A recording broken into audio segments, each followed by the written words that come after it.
कहते हैं कि एक नूब से प्रो बन जाओगे आप अगर ये छोटा सा फॉर्मूला आप फॉलो करोगे तो। इसमें कोई बड़ा चीज़ नहीं है।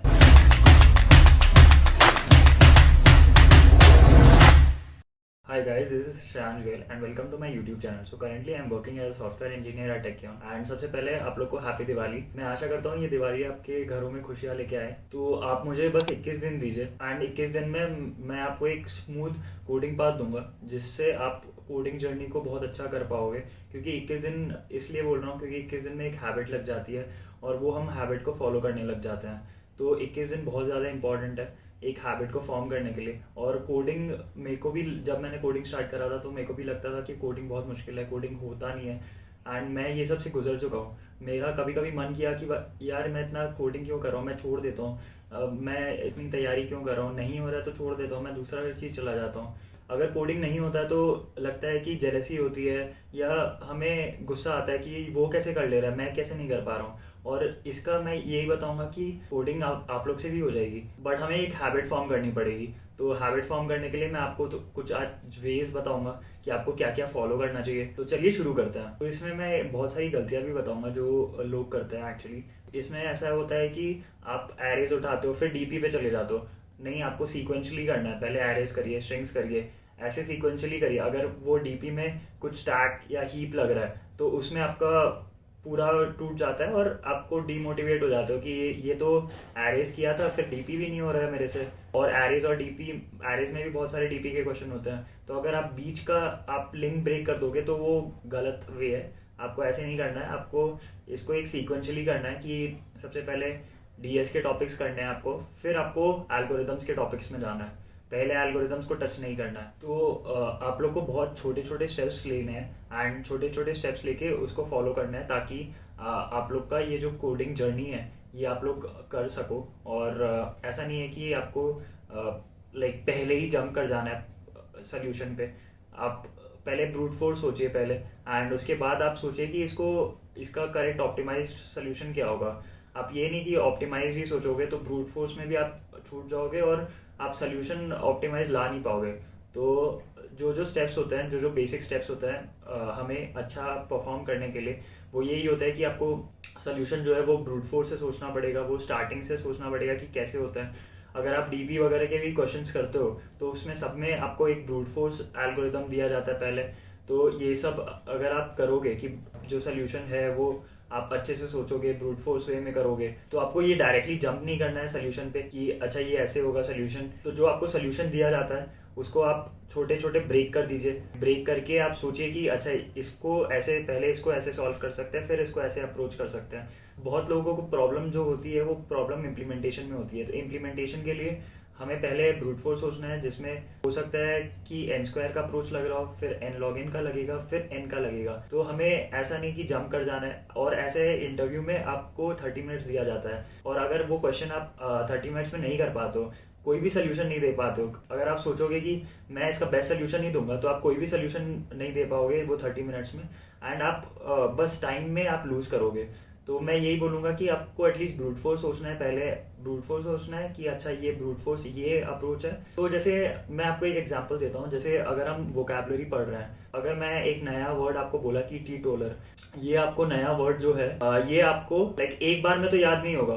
जब तक आप इसको यूज नहीं करोगे तब तक याद नहीं होगा। ये आप 3-4 बार पढ़ोगे, इसका रिपीटेशन होगा तब आपको याद आएगा। और रिपीटेशन भी ऐसे नहीं कि आप ये वर्ड को न्यूज़पेपर में पढ़े, ये वर्ड को फिर वापस पढ़े, फिर ये वर्ड वापस आया, आपको फिर भी याद नहीं हो सकता है। बट जब तक आप उसको रिपीट नहीं करोगे, अपने एक्शंस में रिपीट नहीं करोगे, इसको हम रिपीटेशन बाय एक्शंस कहते हैं। एंड अगर जब जब तक आप इसको रिपीट नहीं करेंगे एक्शंस के थ्रू या इसको इम्प्लीमेंट नहीं करेंगे कोई प्रोजेक्ट्स के थ्रू या किसी के थ्रू, तब तक हम नहीं सीखेंगे। तो बहुत बार ऐसा होता है कि जो चीज़ हम पढ़ते हैं वो हम भूल भी जाते हैं।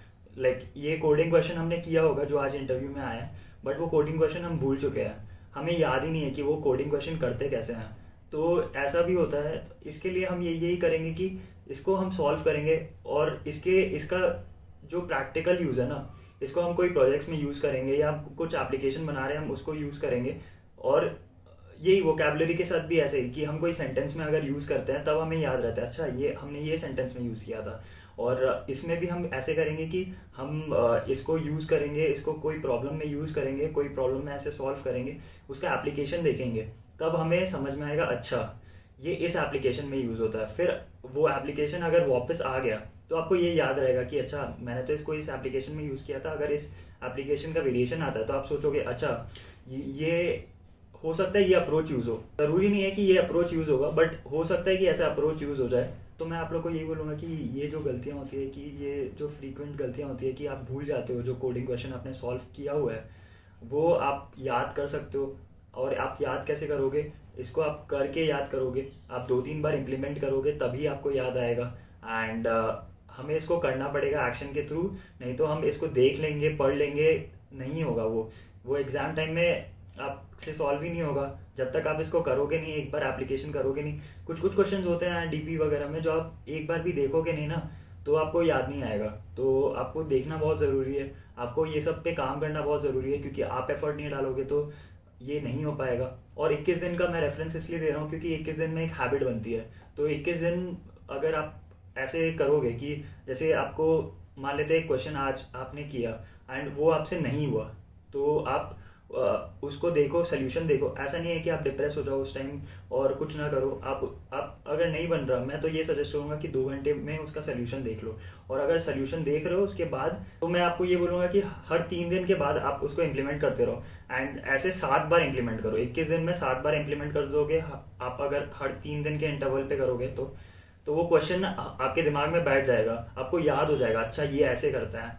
मतलब रटा नहीं होगा, बट लेकिन आपको ये याद हो जाएगा कि अच्छा ये ऐसे लॉजिक आएगा तो ऐसे करना है। तो एक हैबिट बन जाती है।